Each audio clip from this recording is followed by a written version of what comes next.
You play the two knights attack against the Caro-Kann. You know the hillbilly attack. Okay, so a lot of people are asking about the Caro-Kann. Ryan is asking, do you know any rare sidelines in the Caro-Kann? Okay, yeah, it seems like there's a lot of interest in the Caro-Kann tonight. So we're gonna have to take a break from this theory, and let's do a little something on the Caro-Kann, because I actually do have something a little bit special that I think a lot of people will actually get something out of. And other people were asking about the two knights. So there is a line in the two knights that I think is, let's just put this on the board. There's this line in the two knights after bishop to g4, where right now I think we're looking at it. If you look in the master database, you'll see that there's essentially only one move, and that's pawn to h3. But there's also this really rare move, bishop to e2, which I actually really like. It looks kind of like a beginner move.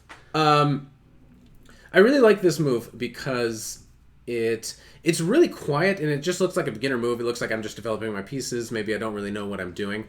But it's actually quite dangerous, and there's a lot of different ways that white can play. It gives you a range of possibilities, but also I don't know, it's just so...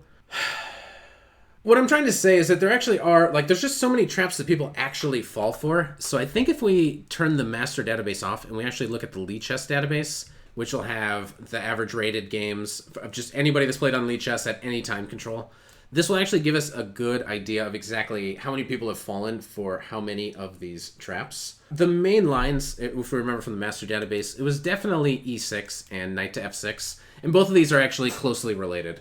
But basically, we should check out all of these lines. Beautiful blue sweater, Jonathan. There also exists, there's one thing, I was practicing for this. I was actually practicing this. Earlier today, even, somebody made one of the biggest mistakes that you can make. Somebody played d4. I wonder if I can turn this off, I guess, when I need to.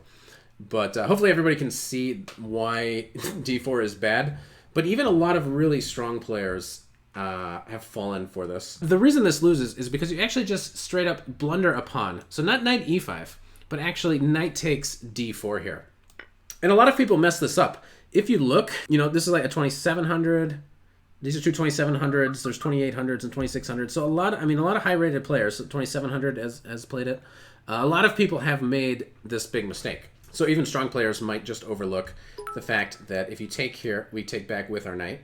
It is nice. And if queen takes, which I think is what my opponent played, then you take here. And this is actually way worse. So something like this, and I played like this, and I got castled, and I kicked the queen away. Something like this, though, is actually way worse than it seems. It's not just a pawn. It's going to be like +2. That's such an important pawn, this central d pawn, that it makes the evaluation so high. It's actually really, really bad for black. But so returning to that, so there's one trap. There you go. 700 people have fallen for it. 712 people, to be exact. And there's a lot of other things that seem to happen. So I've had this 3 times now. The other 2 times, people played this really annoying move, which is just to take. Why is the pawn so critical? So without this, everything actually kind of tumbles. So for example, I think this is how the game went, something like this. But now, eventually, we're going to get d4. So in the game, I got castled, and eventually I moved my knight somewhere, and I played c3 and d4, and white just gets this huge center, and it just wasn't easy for black to in any way contest the center, and eventually I just rolled him over on the king side with a big attack. So, but yeah, bishop e2 being a beginner-looking move that's half the ploy. You want to play moves that look like you don't know what you're doing, and then really have studied them quite deeply. This one, though, I've faced twice now, and this one is kind of annoying. I think all you can really do, you could really book up on this, but the simplest solution, and I'm really looking for an easy, simple solution to follow, is to kind of fall back on the basic principles of the pawn structure. Blue and a cobalt blue. But here, so what you can do is essentially, there's a lot of different potential ways that this could happen. Most likely, this will probably lead to a Kappa Blanca pawn structure. And that, of course, is after, for example, e6, d4. And there's a lot of different move orders and a lot of different plans. But you'll probably most likely get something similar to this, where if you trade, for example, and play c4, which you don't necessarily need to do if you take a look, it does score very well. This exact pawn structure is the Kappa Blanca pawn structure. So this exactly, which you mostly get out of the Caro-Kann, I guess you could get it out of a Slav, is a very well-known pawn structure. And essentially, white will, continue just developing the stuff, bringing some queens in, bringing stuff in, or you might play with lines with like b3, putting your guy over here. Essentially, what's important in the middle game is going to be what to do with your pawns. Eventually, if white gets a million free turns, they will blast open everything with a move like d5. And for black's point of view, it's almost always c5 is the break that black's going to need to go for. E5 is just less likely to happen because there's probably a knight here, there's probably a rook here, there's probably a bishop that went over here. But you always want to be able to meet this with either taking, and then you're going to get a pawn structure where you have the 3-on-2, or you want to be able to meet this with d5. So every single move, basically be alert that c5 might be coming for black and just try to make sure you have a good response. But this one is annoying. It's not bad. Like, nothing about this is bad. Like, this is just, it's always going to be slightly better for white. It's not a theoretical challenge. White just has more space and a lot more activity, but black just says, I've already traded a minor piece, and okay, I'm a little bit cramped, but whatever. Eventually, maybe I can play c5, break out, and, so this is probably the most annoying line, at least for me, that you can face, and the most annoying line, you're slightly better, so you can't argue with that too much. Okay, so back to our main position here. We're looking at the two knights with bishop to e2, and another mistake, or at least a move that just doesn't make any sense, is bishop takes f3. And I'm actually a bit curious. It's almost 2,000 people have done this, which also makes me wonder, I haven't checked yet, but I just had a thought.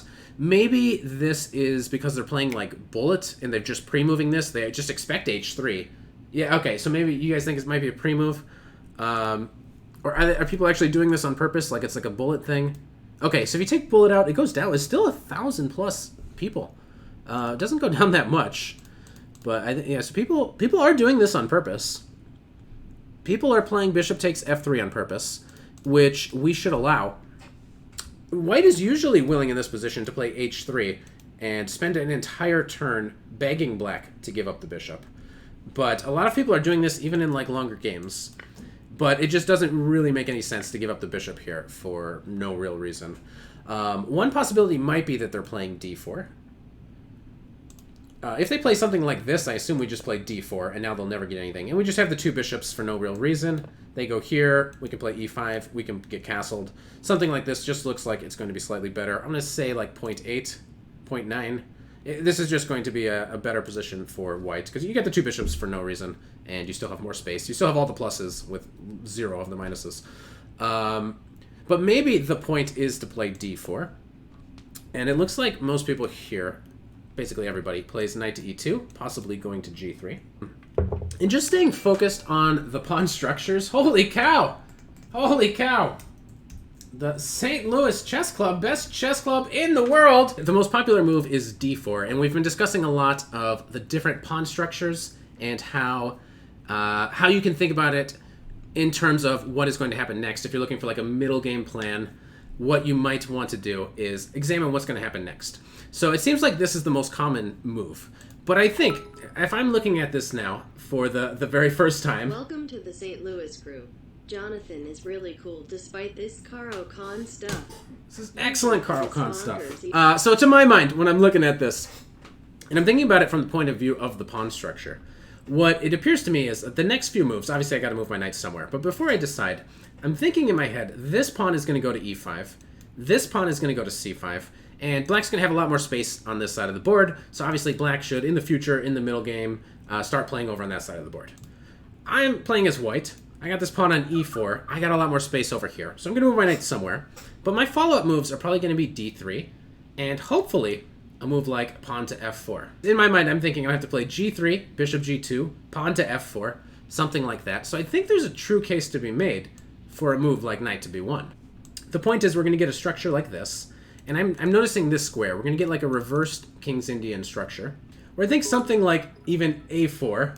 Okay, so not that any of these are necessarily all the main lines, but to my way of thinking, I feel like some position like this, where we both get castled, we're going to end up with some structure like this, where even here, white should retain some advantage, because, g3, bishop g2, we play f4. We can always rely on the two bishops. This knight is pretty annoying, kind of stopping all of the stuff that's going on the queen side. So I don't know, I feel like this would be one very reasonable way. Okay, but bishop e2, not h3. And now it's time to cover the real stuff. So we've had a look at the blunder. We've had a look at the kind of boring, kind of annoying line where white is a little bit better. And we've had a look at this move, which is probably just not really good. But we still have the main stuff to cover. The strongest moves that if you look in a master database and you run this with an engine, that they're going to tell you are e6 and knight to f6. They're most likely going to transpose. For example, if knight to f6, it goes e5. Normally something like this happens, and then comes d4. Likewise, here the main line itself is e6, and here we can play d4, that's our option. And if knight to f6, we can force them to go back. There are some mistakes that black can make related to the e6 square. There are some good reasons, like eventually if we can play e5 and e6, black should be a little bit cautious about it. So for example, if we play e5 now and they don't go back and instead they just leap forward into this square, I think already there are some lines that get really, really, really dangerous. And there's one that's really cool. There's actually a computer line here that it's pretty fascinating, where both sides kind of trap their own pieces. And it goes like this. We capture the knight. They take us back. Knight to g5. And this is one of the main squares for our knight. After this capture, we just get a lot of activity. If they do decide to capture us here, it's not a very good move, but it's been played a lot, and it scores really good for white. Usually white's just going to win this pawn back if they decide to capture here. But if they decide to go back, we can actually now hit them with this move pawn to e6. And after here, check is one of the moves. g6, g4. And you get this weird position where there's pieces that are mutually trapped. This guy's trapped, that guy's trapped, but it will end up being good for white. For example, I think the computer move was queen to d5. But here, you can play c4 with the idea of removing the queen from where the knight is. So if black does capture here, you take this, and then getting to take this with a pawn, because the queen is no longer attacking our knight, is super useful. And something like this is just +2, +1, equal, +2.4. Computer's got no idea how good this is. It's really good for white, though. This is really good for white. It's not going to be easy for black to defend this. But, okay, so that's like one of the things that can happen. It's really rare. What almost always happens if you're playing somebody that actually, if they know any theory at all, they're going to play e6. And then you can here play d4. And after knight to f6, we enter a period where now I feel like it's best. There's a ton of lines that you can actually choose. I feel like it might be best to just kind of show a variety of different choices so that people can kind of pick for themselves. The simplest solution in my mind is to play e5 and knight to g5. And that's definitely the main line. Both in the master database and the Lichess database. And then there's also h3. And I think, so if you're trying to win, I think h3 might be the way to go. What's weird about this opening is that after this move, let's just put these on the board. We'll come back to h3. After this position, there are like a lot of lines that just lead to a perpetual. However, when actual humans play, it's very rarely a perpetual. Like for some reason, like if there's not even that many more moves, like if somebody looked it up, they would know. But just from my experience, everybody just falls for all the traps. However, you are taking a gamble, because this is objectively going to lead to a perpetual. Especially after taking here, if you take back with the queen, it should be a draw. However, it's so tricky that it rarely is. And there's also a case to be made for taking with a knight. So we should look at this line as well. So there's still a couple lines to look at here. After queen takes e2, this is the point of our whole opening. The whole opening conception is we put our bishop on e2, we play knight to g5, we let them trade so that now our queen can come into the game. And so here, the knight can't actually defend on f6 like you would like to in a lot of positions. So black does need to be really careful, and you need to deal with the fact that we're playing queen to h5. For example, you need to play h6 or bishop to e7, and both of these actually should lead to draws. Some people, it looks like, have actually played c5. So a move like this actually will let us demonstrate why this is just so dangerous.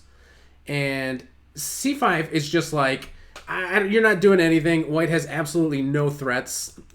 And I'm just going to do what I want. Strategically, I want to play knight to c6. I want to play queen to b6. I want to attack this d-pawn and win it. Look at your knight. It ran away from the d-pawn. So some players might be tempted to play a move like c5. But the fact that we have this attack and the fact that you've just given us access to these dark squares with the move knight to b5 is going to be catastrophic. For example, queen to h5, where it looks like everybody has played queen to e7, which may or may not be an improvement over g6. But the point is we're going to be going here then. And in either case, whether white starts with queen to f3 or whether we go here fishing for g6 first and then put our queen on f3, attacking this pawn is going to give us very serious chances. So queen to e7, for example, defending this pawn. But now that you're blocking this bishop in, knight to b5. So this is just horrible. This is +5. This is going to be like you're going to lose a rook at least, right? It might be worse. +4. Something like this is just horrific. This is really bad for black, obviously. So that's not something that we need to worry about. What we do need to know is, since we are threatening queen to h5, what happens if they play bishop e7 or h6? So h6, I know that there is this line, queen to h5. I don't know it very well. I know this move is just the simple draw. If you take here, it's check, king e7, and then you just keep checking. You can play bishop g5, but it shouldn't be any good. Two people have actually blundered their queens here, so you can hope for that, but it's not likely. But for example, if you go here, I think it doesn't work out. If you play bishop to g5, they should be able to take, because it is 2 pieces for a rook. But black needs to be careful. Black needs to attack the center right away, rather than playing here, allowing us to castle and defend everything. This is good for white, whereas this entire line is good for black because they can play c5. They should just attack the center right away. And it's hard, though, because mentally it's like, look where your king is. You kind of want your king to get safe, and you want to, like, you do this mostly because you also want to run your king around to safety. But the king is actually fine, and white doesn't have a significant way to actually break through and cause enough damage here. So such a line should be good for black, and you should make a draw. It's similar if they play here. But for whatever reason with this line, people just mess it up. Like, it's just a straightforward draw. Nobody's studying it, because you put it on an engine, it just says 0, 0, 0, and you say to yourself, well, this is like just equal, nothing to worry about, and then you actually do it in the game, and then they have no idea what's happening. So here again, our big threat was queen to h5. And I guess we can poll the audience. The 2 main moves are here and here, and one of them loses immediately. Like, one of them just is really losing, and then one is, should be a draw. But even then, people mess it up. Who wants to defend? Defending's hard, though. Maybe nobody wants to actually defend. Also, what's up, Joe? g6, queen h6 is bad for black. Keep that in mind, because we'll discuss that later. Bishop takes g5 is better. g6 losing immediately. So perfect. Everybody's wrong. Everybody's wrong.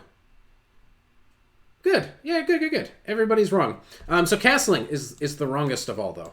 So castling, you really got to be careful. Castling is definitely the wrongest.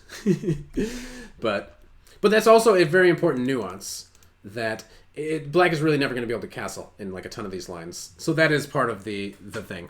But g6 is actually the only move that survives. And people are reluctant to do it. They really are. If you take here, we simply take back. And now, after queen to b6, we play castles. And this position is actually remarkable. It looks about equal. Like, it looks about fine. Right? It looks about fine. Ow, what's wrong? The problem is, black can't do any of the normal moves here. You can't play c5. You can't play h6. I mean, you can, but it doesn't actually make a threat because there's a pin. You can't castle. And we can demonstrate some of these. So you're going to have to come up with some weird plan. But another thing is, you can't even go this way and castle over here, because then the f-pawn hangs. Okay, so h6 doesn't even really make a threat. You can't castle. If you castle rook d3. If you castle rook d3, and game's over. Maybe a computer holds for like a little bit, but there's 3 pieces coming over to that guy. So castling is like super dangerous. You can't castle. And what else would you do? I mean, people might try c5, right? I think c5 looks like a good move, but it actually fails. There's a tactic. Knight takes d5. Knight takes d5. And if here. And now we're on this guy. We're on this guy. And if you take with your queen, we go here. So this just fails to a tactic. And once you start to notice these threats, you notice that if you castle, we're bringing in some more people. You notice that if you go here, there's this tactic that you need to watch out for. I don't know what the best move is. It's probably here, but then I don't know what black does. So, I mean, I don't know if anybody wants to suggest something for black. I honestly don't know what the best move is. But I know that this is really going to be hard to play. I'm going to hit the engine, because I actually don't know what the best move is. Maybe it is c5, but c5 runs into this. And e6. And maybe that is the best you can do. Like, it's really not easy. It's really not easy to play this. So anyway, don't trade this bishop. But that's everybody's inclination. It looks like the safest. And that's why everybody falls for these traps in this opening. But like most people do that. G6, which everybody was scared to play, actually is the only way to play this. And now after the queen goes to h6, bishop to f8. And if we run away, let me hide this.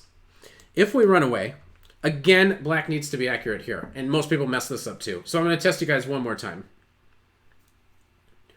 So if you do knight a6 and castles, then your f-pawn's hanging. I thought knight a6 might be the best move, but then you can't castle after that because your f-pawn's hanging. Queen e7, h5. Queen takes g5, fails. Queen e7, h5. So these will both fail. Usually whenever this pawn moves, so I know h6 is refuted by this, so I'm going to assume h5 is refuted by the same thing. Usually if you get a position like this, when you get these three pawns, specifically here in this kind of position, it tends to be really good. Maybe maybe h5 though is an improvement on h6. I know this one line, and then we can look at this. We can look at this with an engine again. But I know there is a line. If h6, you can sack for 3 pieces. But in that line, you go here to keep this threat, and then it goes. How do they deal with this threat? They play here, but you can stay here with this threat. And now the queen needs to go somewhere, and then your next move is like f4 and f5. And even though, you know, something like this and f4, even though it's 3 pawns for a piece, usually you want the pieces. Here the pawns are strong. You can castle, you can push. The pawns actually get there faster than black can ever do anything and get developed properly. So they actually do cause it. So with h5, I don't know the answer to what happens after h5. This is actually maybe an improvement. Although I assume you can still sack and get at least 3 pieces, and it's probably good for white. I'll say 0.5. Computer doesn't want to take. If you take, to take is a mistake. Here exactly.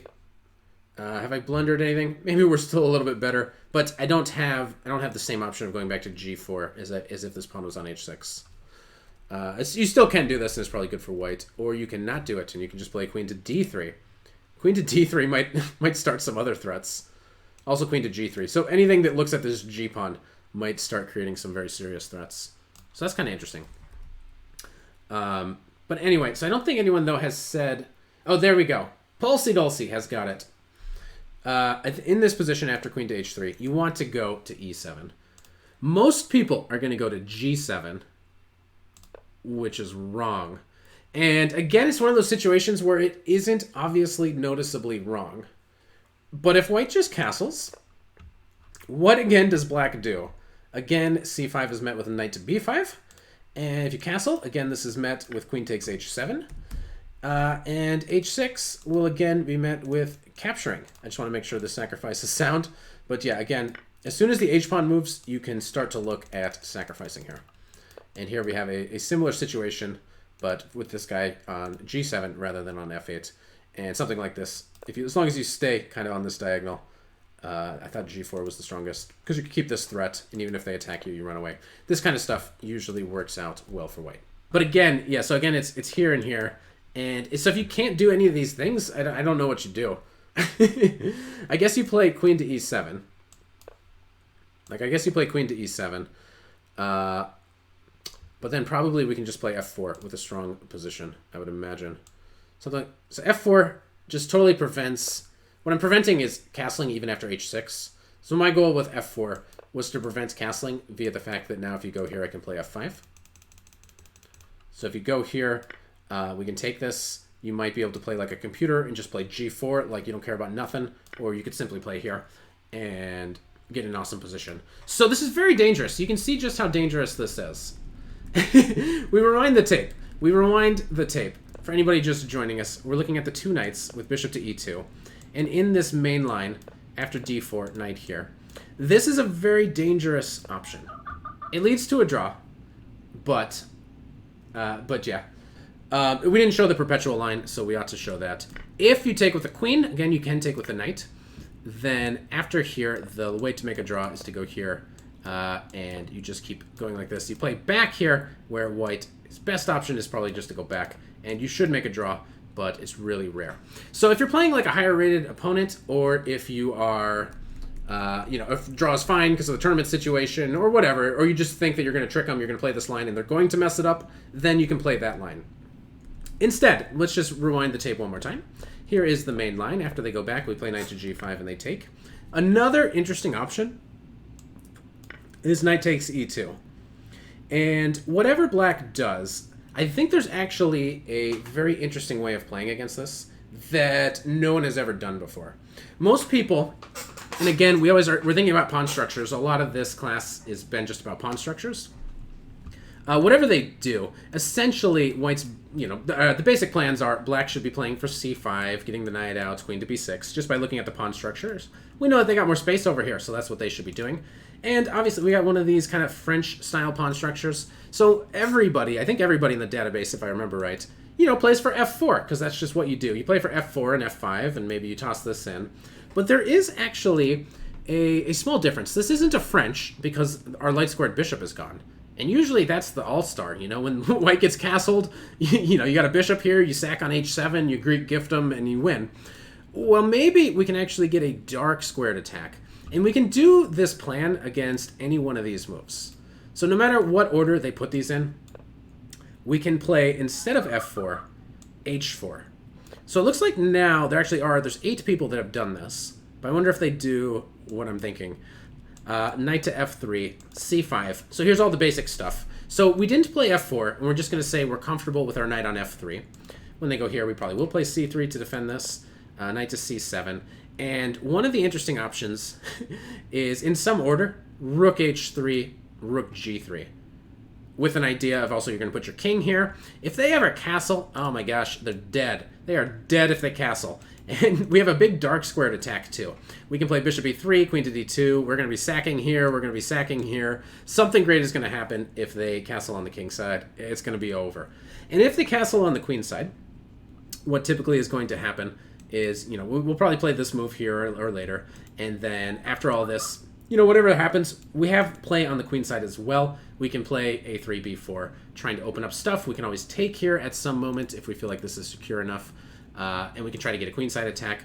But we're going to be better just because of the space. So even if black doesn't castle and get checkmated, they're probably going to go the other way. I wonder what the evaluation actually is. It's about equal, king f1. Maybe it's better for white. The computer gets really confused by these, but it's fine. I think white actually is a little bit better due to, just because of all the space, I would assume the computer would like us. And it has this plan, rook h3 now. It's starting to put the plan together. Something like if queen to b6, you can play king to f1, get the guy a little safe, but something like this. It gets interesting. I like that it plays, I like that it just keeps going. But I don't know, it could be interesting. You can even play here now. You can play h5 and then here. You also get play on the king side, even if there's no king over here. Just your rooks, you should be able to get some play over here anyway. So I think that's one interesting way to play. Obviously, you don't have to, and that's not the main line. But you could consider taking here with your knight, if that's what you're into. And there's one more line. So let's back it all up. For anybody that's just walking in, this is a Two Knights Caro-Kann lecture with bishop to e2. There's one other line that I think actually would be like the serious way to try to get the biggest advantage possible with white. It's not necessarily... This is actually the complicated, aggressive one. So for those walking in with your caveman Caros looking for a good time, this might be a better try for that. So after d4, knight f6... Exactly in this position, instead of playing e5 like we've been doing this whole time with knight to g5 to follow, h3, which scores really well. h3 scores really well. This is also a very interesting option. And you're asking black a question, are you going to take here? Are you going to run away? And taking here is probably wrong. We just take back, and this actually looks like some of the positions we've already seen, where we just know that white is better. Even if you don't do anything, even if your next move is castles, this is just going to be better for white. For example, it looks like people are taking here. After this capture, it looks like they take. I can get on board with it. In a position like this, it looks like we can castle. Something like c3 is probably also interesting, knowing that they're going to f3, because we can put the guy back. And I can imagine this actually getting dangerous for black. For example, if they went here and we just play like queen to d3, followed by bishop to g5, we have some ideas of taking the defender of the h-pawn and giving checkmate. So they'd have to play something like g6 and then maybe h4, something like this. I don't know. Could be dangerous, right? Maybe we'll castle on the queen side. We'll use all of our rooks. Maybe we'll get some sort of attack. If they have to play h5, maybe that gives us some hooks for later. So I don't know. This could get very dangerous. I can imagine something like this really going well for white. If they go back, which I think is the way to do it, now we can force the knight back. There's actually like a ton of lines here. Like everything's been played. But I think you can just drive them back. And then drive at this this bishop here. Does seem to score pretty well. Bishop g5 seems to score pretty well as well. And then you just keep going. And so now it sort of resembles some sort of like advanced Caro-Kann. And again, it's these typical situations where they need to pick how they want to defend. They can play h6, they can play h5. H6, for example, is the slightly less common one. We probably can just play h5 and g5. Like, you can kick this guy back. You can play for g5. If they take, probably you take with your bishop. Something like, if they go here, we could play like this. I don't think they're going to take this pawn because we're going to get some activity in this position. I kind of went off the theoretical walls here. But okay, computer likes this, likes queen d2. It likes taking, which I don't know if a lot of humans would actually want to take this pawn and allow our rook into the game. But whatever the case is, this is the more aggressive. It's a lot murkier. This isn't the simple solution anymore. This is like what you should do if you want the aggressive approach. And there's always going to be counterplay over on this side of the board because there's open files. We got this open G file. So there's just always going to be some counterplay. And black isn't like, I mean, maybe black does eventually get c5 and all this stuff in, and you get it in an interesting, exciting game. So, okay. If they play h5, which looks to be a little bit more popular, that's the other choice. I think, again, you should take. Just make sure that there's something that's open. g5 is played slightly more often. Taking does seem to score very well. And if they take back, I wonder if the computer actually takes that, or if the computer does take it. I was for some reason thinking it might just go back and not even take it, because that kind of looks like a thing that happens in the Caro-Kann. But if they do take it, knight to g5 seems to be a pretty good move, where here is a good way to, you get, again, sort of some just murkier, more aggressive position. So if you like the advanced Caro-Kann and you're looking for something a little bit different, you might be really comfortable in these kinds of positions. We're guaranteed some counterplay, but it's going to be pretty exciting, because eventually black's also coming through, breaking through. If that's what you want this position and you want to play h3, and you can take it from there. So this is a good weapon to have in your belt, because if you are playing like a grandmaster and you want to draw, okay, there's some lines where you can maybe just force a perpetual. But then if you're playing a lower rated player and you want something a little bit more aggressive, there's something there for you too. So hopefully that was a good lecture. I think this actually will go up on YouTube. So this is your last chance to say goodbye and tell everybody that they should subscribe to the YouTube channel, follow me on Twitch, and all the good stuff. Last chance. Hurry. Sneak it in. Video's about to end. Hurry. All right.